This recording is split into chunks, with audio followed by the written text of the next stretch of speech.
Hello students, कैसे हैं आप सब। आपका अभी सबसे बड़ा क्वेश्चन यही है जो आपको स्क्रीन पर दिख रहा है कि रिसेंटली आप लोगों के अभी हाफ ईयरली एग्ज़ाम्स ख़त्म हुए हैं, तो अब आगे आपको क्या करना है। स्पेशली 10th के बच्चों के लिए, क्योंकि उनके बोर्ड्स आने वाले हैं, उनके बोर्ड एग्ज़ाम्स है। बाकी दूसरी क्लास के बच्चों के भी हाफ ईयरली एग्ज़ाम्स ख़त्म हुए हैं, उनके भी फाइनल एग्ज़ाम्स आएंगे। तो ये वीडियो सारे ही स्टूडेंट्स के लिए हेल्पफुल होने वाला है। कुछ बच्चों के हाफ ईयरली एग्जाम के रिजल्ट्स आ गए हैं और कुछ बच्चों के आना बाकी है। देखो, अब जो हो गया वो हो गया, अब आप उसको चेंज नहीं कर सकते, लेकिन अब आपको फाइनल के लिए अच्छे से प्रिपरेशन करनी है और उसी की बात आज हम इस वीडियो में करने वाले हैं। अब हाफ ईयरली के मार्क्स के बेसिस पर अगर मैं डिवाइड करूँ तो 4 कैटेगरी के बच्चे होंगे। सबसे पहला तो जो 90 के आसपास वाले बच्चे होंगे, ठीक है। सेकंड होंगे 60-70 के आसपास वाले बच्चे। थर्ड होंगे जिनके पासिंग मार्क्स आए होंगे, बस पास हो गए जैसे तैसे करके वो बच्चे, ठीक है। और फोर्थ ऐसे बच्चे होंगे जो फेल हो गए होंगे। कोई बात नहीं, कोई बात नहीं, अब जो हो गया आप उसको चेंज नहीं कर सकते, लेकिन हाँ, इस वाले रिजल्ट को आप फाइनल एग्जाम में ज़रूर चेंज कर सकते हो, क्योंकि ये जो 90 वाला बच्चा है ये नीचे भी आ सकता है और ये जो फेल हुआ बच्चा है ये 90 भी क्रॉस कर सकता है, अगर अच्छे से प्लानिंग के साथ उसने प्रिपरेशन करी है और एग्जाम्स दिए हैं। तो हाफ ईयरली के मार्क्स के बेसिस पर आप जज नहीं कर सकते किसी को, ठीक है। अब आपको अपनी गलतियां सुधारनी है। ये जो फेल हुए बच्चे हैं इनको अपनी गलतियां सुधारनी है, इनको भी सुधारनी है, इनको भी ऊपर जाना है, और 90 वालों को भी अब और इम्प्रूवमेंट करना है ताकि और उनके अच्छे मार्क्स आए। कुछ बच्चे तो हाफ ईयरली के बाद बिल्कुल रिलैक्स मूड में आ गए हैं कि अब तो 4 महीने पढ़े हैं बोर्ड्स में, आज 4 महीने पढ़े हैं फाइनल एग्जाम्स में, तो अब पढ़ लेंगे, एग्जाम टाइम पर ही पढ़ते हैं कुछ बच्चे तो। लेकिन ऐसा नहीं करना है हमको, क्योंकि देखो कभी ऐसा होता है कि आपको एग्जाम के टाइम पर, कुछ बच्चों के साथ तो हमेशा ही ऐसा होता है कि कुछ ना कुछ उनको काम आ जाता है, फैमिली में कुछ काम आ गया, पर्सनल कुछ इशू हो गए, पर्सनल कुछ प्रॉब्लम्स हो गई, तो वो एग्जाम टाइम पर पढ़ ही नहीं पाते। तो इसलिए सबसे अच्छा होता है कि आप पहले से कंप्लीट करके रख दो, तो कॉन्फिडेंस आएगा आपके अंदर, कॉन्फिडेंट रहोगे, सेल्फ डाउट नहीं रहेगा आपके अंदर कि मैंने तो पूरा कंप्लीट करके रख दिया है, बस अब मुझे रिवाइज करना है, ठीक है। तो वो स्ट्रेस भी नहीं आपको फील होगा कभी एग्जाम का, क्योंकि अभी जैसे ही एग्जाम्स खत्म हुए ना, वैसे मेरी क्लास में ही बच्चों ने आना बंद कर दिया, मतलब अभी थोड़े दिन की छुट्टी कर ली कि अब आएंगे, छुट्टी के बाद 2-4 दिन 5 दिन छुट्टी मना के आराम से। कुछ बच्चे तो और लंबी छुट्टी पर चले गए, है ना। एग्जाम टाइम पे फुल स्ट्रेंथ थी, एक भी बच्चा छुट्टी नहीं कर रहा था, इवन संडे को भी आ रहे थे, बिल्कुल प्रॉपर अच्छे से पढ़ रहे थे। पेरेंट्स भी बिल्कुल सीरियस हो जाते हैं उस टाइम पर, तो पहले से आपको पूरी स्ट्रैटेजी के साथ पढ़ना होगा। अब जो हो गया, कोई बात नहीं, उसको छोड़ दो। अब आगे का प्लानिंग हमको करना है। आपके पास 4 महीने बचे हैं, अक्टूबर, नवंबर, दिसंबर और जनवरी। फरवरी के कुछ दिन रहेंगे पर उनको काउंट नहीं कर रहे हैं, तो मान के चलते हैं हम 120 डेज है और 120 डेज का हमको प्लान बनाना है पूरा। तो जो भी बच्चे और उनके पेरेंट्स से वीडियो देख रहे हैं और वो कंफ्यूज हैं कि अब आगे क्या करना है, आगे क्या स्ट्रैटेजी होनी चाहिए, तो ये वीडियो आपके लिए है। कैसे आप बोर्ड्स में ज़्यादा मार्क्स ला सकते हो, कैसे आप अपने फाइनल एग्जाम्स को अच्छा कर सकते हो, उसमें इम्प्रूवमेंट कर सकते हो। तो वीडियो को एंड तक ज़रूर देखना। सबसे पहले तो अपने दिमाग में बैठा लो कि ये 4 महीने 120 दिन बहुत है। जो 10th का सिलेबस है या दूसरी क्लास का सिलेबस है वो भी आप 120 दिन में, आप बिल्कुल ज़ीरो से स्टार्ट करोगे तब भी 120 दिन में पूरा कवर कर सकते हो। बहुत अच्छे मार्क्स ला सकते हो, टॉप भी कर सकते हो, टॉपर भी बन सकते हो बहुत आसानी से। लेकिन बिना प्लानिंग के अगर आपने पढ़ना स्टार्ट कर दिया तो सारी मेहनत बेकार चली जाएगी। आप पढ़ते जाओगे लेकिन उसका रिजल्ट कुछ नहीं मिलेगा आपको। सबसे पहले आप एक काम करिए, आप सबसे पहले आपका जो हाफ ईयरली का रिजल्ट है उसको एनालाइज करिए। आपकी हाफ ईयरली की जो आपने आंसर शीट्स देखी होगी उसमें क्या गलतियां रही, आपकी स्पेलिंग मिस्टेक हो रही है, हिंदी में मात्राओं की गलती हो रही है, आपकी राइटिंग स्किल्स अच्छी नहीं है, आप अच्छा नहीं लिखते हो, या फिर मैथ्स में फॉर्मूले गलत हो रहे हैं, मैथ्स में कैलकुलेशंस गलत हो रही है, डायग्राम नहीं बनाए हैं आपने साइंस में, या जो भी मिस्टेक हो रही है आपकी, जो भी गलतियां हुई है हाफ ईयरली में, आपको सबसे पहले उसको एनालाइज करके आपको लिखना है उसको, और उसको एक एक करके दूर करते जाना है। अपनी गलतियों को एनालाइज करने के बाद अब आपको एक सब्जेक्ट वाइज प्लान बनाना है। सारे सब्जेक्ट, आपका मैथ्स है, साइंस है, एसएसटी है, सोशल साइंस है, हिंदी है, इंग्लिश है, इन सब का एक प्लान बनाना है। तो इसके लिए सबसे पहले आपको 5 पेजेस लेना है। कितने हैं 5, हर सब्जेक्ट का 1 पेज। और हर सब्जेक्ट की पूरी प्लानिंग बनानी है, पूरा सिलेबस आपको लिखना है और सिलेबस को आप कैसे कवर करोगे वो पूरा इन 5 पेज में आपका होना चाहिए कि आप इन 5 सब्जेक्ट को कैसे अच्छे से तैयार करोगे। कोई सब्जेक्ट कम नहीं, कोई सब्जेक्ट ज़्यादा नहीं, सबको इक्वली प्रिपेयर करना है, ठीक है। तो देखो सबसे पहला है मैथ्स। तो मैथ्स में आप देखो आपका बेसिक है या आपका स्टैंडर्ड है, 2 होते हैं, बेसिक लिया है आपने या स्टैंडर्ड लिया है। साइंस में आपके 3 हो जाएंगे, आपका बायो है, फिजिक्स है, केमिस्ट्री है। सोशल साइंस में 4 है, इकोनॉमिक्स है, हिस्ट्री है, सिविक्स है, ज्योग्राफी है, हिंदी है और इंग्लिश है। इन सभी को प्रिपेयर करने के लिए 7 स्टेप्स होगी, वो अभी मैं बताऊंगी आपको कैसे आपको प्रिपेयर करना है। सबसे पहले देखो मैथ्स में आपको फॉर्मूलाज अच्छे करने हैं, कैलकुलेशंस अच्छी रखनी है, कैलकुलेशन में बिल्कुल भी गलती नहीं करनी है आपको, ठीक है। साइंस में आपको थ्योरी प्लस डायग्राम्स भी बनाने हैं, अच्छे मार्क्स मिलेंगे। सोशल साइंस में ज्योग्राफी में आप मैप बना सकते हो, इसके अलावा आपको फ्लो चार्ट वगैरह भी बनाने हैं, आपको अच्छे मार्क्स मिलेंगे। आंसर राइटिंग जितनी अच्छी करोगे आपको उतने अच्छे मार्क्स मिलेंगे। हिंदी में आपको ध्यान रखना है, मात्राओं की मिस्टेक नहीं करनी है। मैं देखती हूँ बच्चों को मात्राएं लगानी नहीं आती, हिंदी बिल्कुल भी लिखना नहीं आता है, तो उनके ये सारे सब्जेक्ट्स तो अच्छे हो जाते हैं लेकिन हिंदी की वजह से उनके मार्क्स कम रह जाते हैं और एक सब्जेक्ट काफ़ी होता है आपका रिजल्ट बिगाड़ने के लिए, ठीक है। तो आपको मात्राएं सुधारनी है, अपनी प्रैक्टिस करनी है इसकी भी, और थोड़ा सा शुद्ध लिखना है।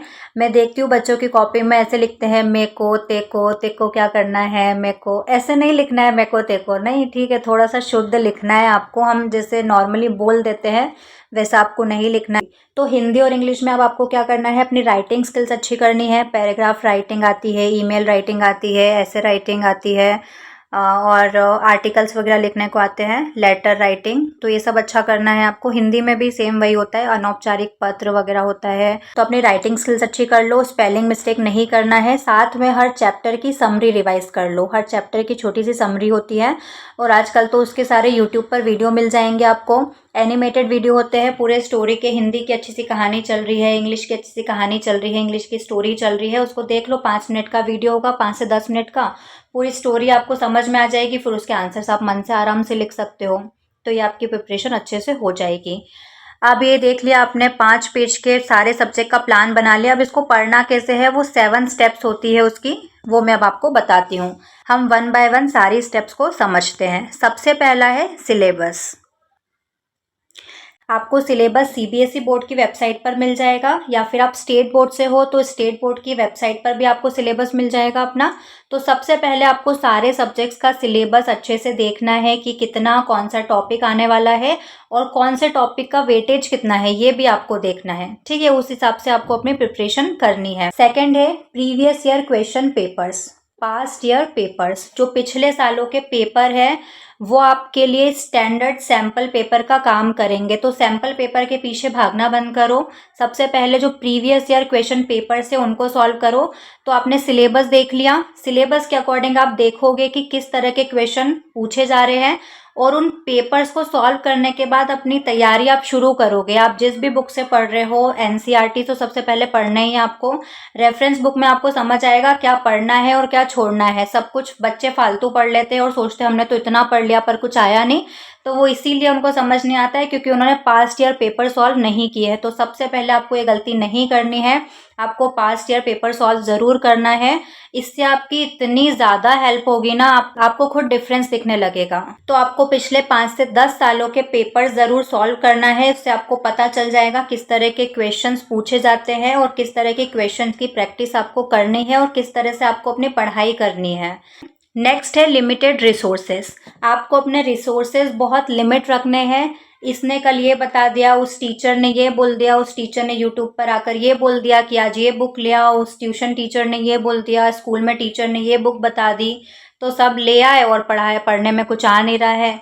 तो आपको बहुत लिमिटेड रिसोर्सेज रखने हैं अपने। सबसे स्टैंडर्ड सबसे पहले आपको कवर करना है अपनी एनसीईआरटीज़।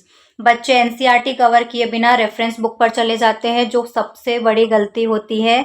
एनसीईआरटी को छोड़ के आपको रेफरेंस बुक पर नहीं जाना है। रेफरेंस बुक भी बहुत ज़रूरी है, ऐसा नहीं कि उसको कवर नहीं करना है, उसको कंप्लीट नहीं करना है, लेकिन एनसीईआरटी को बिना कवर किए उसको कंप्लीट नहीं करना है, उसको कवर नहीं करना है। सबसे पहले आपको एनसीईआरटीज बहुत अच्छे से कवर करनी है। एनसीईआरटी की हर एक लाइन बहुत ज़्यादा इंपॉर्टेंट है। नेक्स्ट है शॉर्ट नोट्स। शॉर्ट नोट्स बनाना बहुत ज़रूरी है।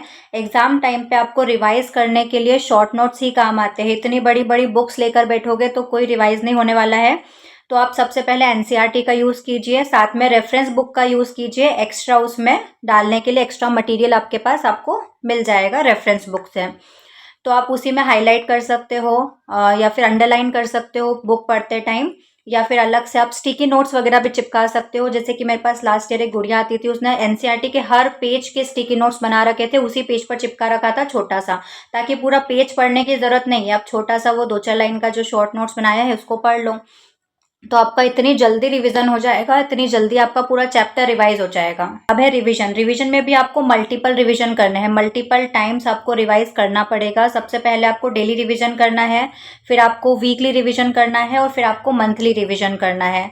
तो इस तरह से आपका 2 से 3 बार अगर रिवाइज हो गया कुछ, तो आपका एग्जाम में आप भूलोगे नहीं बिल्कुल भी। और जल्दी से रिवाइज करने के लिए आपके पास शॉर्ट नोट्स तो बन गए हैं, माइंड मैप बना सकते हो आप, फ्लो चार्ट्स वगैरह बना सकते हो, जिससे आपके माइंड में वो पिक्चर पूरी बैठ जाए। इसके बाद नेक्स्ट है आपको प्रैक्टिस करना है। ज़्यादा से ज़्यादा आंसर राइटिंग लिख लिख के प्रैक्टिस कीजिए, मैथ्स की प्रैक्टिस कीजिए ज़्यादा से ज़्यादा, और मॉक टेस्ट दीजिए। फुल 3 आवर के मॉक टेस्ट दीजिए आप। 3 घंटे बैठिए टाइमर लगा के और पेपर सॉल्व कीजिए। चाहे तो आप सबसे पहले पास्ट ईयर पेपर सॉल्व कर लीजिए 3 घंटे का टाइमर लगा के, उसके बाद आप सैम्पल पेपर से भी प्रैक्टिस कर सकते हो। इससे आपकी स्पीड बहुत अच्छी हो जाएगी कि आपको बहुत नीट और क्लीन लिखना है, स्पीड के साथ, पेपर छूटना नहीं चाहिए। आप अब इन्हीं 7 स्टेप्स को फॉलो करके इन सारे सब्जेक्ट्स को, 5 सब्जेक्ट्स को अच्छे से प्रिपेयर करना स्टार्ट कर दो। मैथ्स की क्लासेस हमारी 1-2 दिन में स्टार्ट होने वाली है। पूरा मैथ्स का एनसीईआरटी में कवर करवा दूंगी। आप चाहोगे तो मैं आरडी शर्मा भी करवा दूंगी आपको, रेफरेंस से भी अगर पढ़ना है तो एनसीईआरटी तो हम पूरा कवर करेंगे ही। और साथ में अगर आप चाहो तो मैं साइंस और सोशल साइंस भी करवा दूंगी। 1 शॉट रिवीजन या फिर रैपिड रिवीजन करके इसके वीडियोस भी आ जाएंगे। तो एक बार आप खुद से पढ़ लेना, बुक से पढ़ लेना और फिर मेरे वीडियोस देख लेना, तो आपका रिवीजन हो जाएगा। अब हम देखते हैं 120 डेज आपके पास कितना है, 120 डेज है। तो इसको आपको कैसे डिवाइड करना है, आप 2 तरह से इसको प्लान कर सकते हो अपने 120 डेज को। एक बच्चे वो होते हैं जो मिक्स पढ़ना पसंद करते हैं, एक सब्जेक्ट पढ़ के बोर हो जाते हैं तो उनको एक दूसरा सब्जेक्ट चाहिए, एक दिन में 2 सब्जेक्ट वो पढ़ सकते हैं। और एक वो बच्चे होते हैं जो जब तक एक पूरा सब्जेक्ट प्रिपेयर नहीं कर लेते तब तक दूसरे सब्जेक्ट पर नहीं जाते हैं। सबसे पहला तो देखो, आपके पास वीक में 6 दिन रहेंगे, Monday, Tuesday, Wednesday, Thursday, Friday और सैटरडे। संडे का दिन आपको सिर्फ रिवीजन के लिए रखना है और आपको एक 3 घंटे का पूरा मॉक टेस्ट देना है, ठीक है। ये संडे का काम आपका फिक्स हो गया है। अब इन 3 दिनों में मंडे, ट्यूसडे और वेडनेसडे में आप 3 सब्जेक्ट रख लो, मैथ्स रख लो, साइंस रख लो और हिंदी रख लो। तो मैथ, साइंस और हिंदी ये 3 दिन में आपको करना है। और थर्सडे, फ्राइडे और सैटरडे को आपको करना है सोशल साइंस, इंग्लिश और मैथ्स। मैथ्स इसमें भी कर लेना क्योंकि मैथ्स में प्रैक्टिस ज़्यादा चाहिए होगी आपको, और जिनका स्टैंडर्ड है मैथ्स में तो वो और ज़्यादा प्रैक्टिस कर सकते हैं। तो डेली 5 से 10 क्वेश्चन की आप प्रैक्टिस करने का फिक्स कर लो, डिसाइड कर लो कि इतने क्वेश्चन मुझे डेली प्रैक्टिस करना है मैथ्स के। और साथ में बाकी सब्जेक्ट्स पढ़ते जाना है, तो आपके 120 डेज में पूरा कोर्स बहुत अच्छे से विद रिवीजन आपका पूरा कवर हो जाएगा। और पूरे वीक में आपने जो भी पढ़ा है उसको संडे को रिवाइज करना, ठीक है। डेली तो रिविजन करना ही है आपको 1 से 2 घंटे, संडे को पूरा रिवाइज करना और संडे को 3 घंटे का टाइमर लगा के पूरा पेपर आपको लिखना है। ऐसा बिल्कुल मत सोचना कि पहले पूरा सिलेबस कंप्लीट होगा उसके बाद मैं पेपर लिखना स्टार्ट करूंगा या पेपर लिखना स्टार्ट करूंगी, ऐसा कभी नहीं हो पाएगा। आपको अभी से लिखना पड़ेगा, अभी से प्रैक्टिस करनी पड़ेगी। बहुत सारे बच्चे यही गलती करते हैं कि पहले सोचते हैं कि पहले पूरा सिलेबस तो कंप्लीट हो जाए उसके बाद हम लिखना स्टार्ट करेंगे, लेकिन सबसे बड़ी गलती बच्चों की यही होती है। आप लिखना स्टार्ट कीजिए, जितना आ रहा है उतना, आपको अपनी गलतियाँ पता चलेगी। और ये जो 3 घंटे के मॉक टेस्ट आप लोग दोगे, आप खुद से चेक कर सकते हो, अपने टीचर से चेक करवा सकते हो या मुझसे भी चाहो तो चेक करवा सकते हो। मुझसे चेक करवाने के लिए आप मुझे कमेंट बॉक्स में लिख देना अगर आपको चेक करवाना है तो। अपनी मेल आईडी दे दूंगी मैं, आप ईमेल कर सकते हो मुझे, या फिर टेलीग्राम चैनल है मेरा, उस पर अपलोड कर सकते हो। टेलीग्राम चैनल का लिंक डिस्क्रिप्शन में दिया हुआ है। अभी पढ़ाई अपनी जगह है, लेकिन साथ ही आपको अपनी हेल्थ का बहुत ध्यान रखना है, क्योंकि कुछ बच्चों की एग्ज़ाम टाइम पर हेल्थ की तबीयत इतनी ख़राब हो जाती है कि वो एग्ज़ाम्स अच्छे से नहीं दे पाते अपने। नींद अच्छी लेना है, नींद से कोई कॉम्प्रोमाइज़ नहीं करना है, और खाना अच्छा खाना है, घर का खाना खाओ, बाहर का खा लो, ज़्यादा नहीं खाना, और बाहर खेलना बंद नहीं करना है, ठीक है। आपको क्या लगा मैं बोलने वाली हूँ कि खेलना नहीं? देखो, खेलना बहुत ज़रूरी है। कोई ना कोई फिजिकल एक्टिविटी आपकी लाइफ में ज़रूरी होती है। डोपामिन रिलीज़ होता है आपकी बॉडी में। डोपामिन रिलीज़ होने की वजह से आपका फोकस, कंसंट्रेशन बढ़ता है, आप अच्छा फील करते हो, और जितना ज़्यादा अच्छा फील करोगे आपको पढ़ने में उतना अच्छा मन लगेगा। तो ये सिर्फ एक एग्ज़ाम है, आपको जीना नहीं छोड़ देना इसकी वजह से। तो खेलो, कूदो, मस्ती करो, पर हाँ, ओवर थिंकिंग नहीं करना है, स्ट्रेस नहीं लेना है, और सबसे बड़ी बात, आपको कंपेयर नहीं करना है किसी दूसरे से, ठीक है। इसके इतने मार्क्स आ गए, मेरे इतने मार्क्स आए। सबकी अपनी स्ट्रेंथ और अपनी वीकनेस होती है। कोई किसी सब्जेक्ट में स्ट्रांग होता है, कोई किसी सब्जेक्ट में वीक होता है। तो बिल्कुल ऐसे हो जाओ, इधर राइट साइड बिल्कुल नहीं देखना है हमको कौन क्या कर रहा है। हमको बस अपना पेन पेपर उठाओ और अभी से पूरी अपनी स्ट्रैटेजी बनाओ, और खुद पे ध्यान देना है कि मैं कहाँ पर स्टैंड कर रहा हूँ अभी। तो उस हिसाब से अपनी गलतियों को लिखो, उसको इम्प्रूव करते जाओ। जैसे समझाया है वैसे एक एक सब्जेक्ट को प्रिपेयर करते जाओ, क्योंकि अभी भी टाइम है। ये 4 गोल्डन मंथ्स आपके पास बचे हुए हैं, और ये 4 महीने आपके लिए गेम चेंजर साबित हो सकते हैं। बस कंसिस्टेंसी बनाए रखना। वीडियो पसंद आया हो तो लाइक करना, शेयर करना, चैनल को सब्सक्राइब जरूर कर लेना, बेल आइकन जरूर प्रेस कर देना, क्योंकि अभी हमारा मैथ्स का 2-3 दिन में हम स्टार्ट कर देंगे। पूरा एनसीईआरटी में कवर करवाऊंगी इसी चैनल पर फ्री ऑफ कॉस्ट। इन 4 महीनों में आपको एग्जाम की तैयारी कैसे करनी है वो तो आपने देख लिया, लेकिन क्या आप एग्जाम में टॉप भी करना चाहते हो, टॉपर बनना चाहते हो, तो स्क्रीन पर जो वीडियो शो हो रही है उस पर जाकर क्लिक कर लो। आज के लिए बस इतना ही, और अच्छे से पढ़ाई करते रहना। मिलते हैं नेक्स्ट वीडियो में। All the best.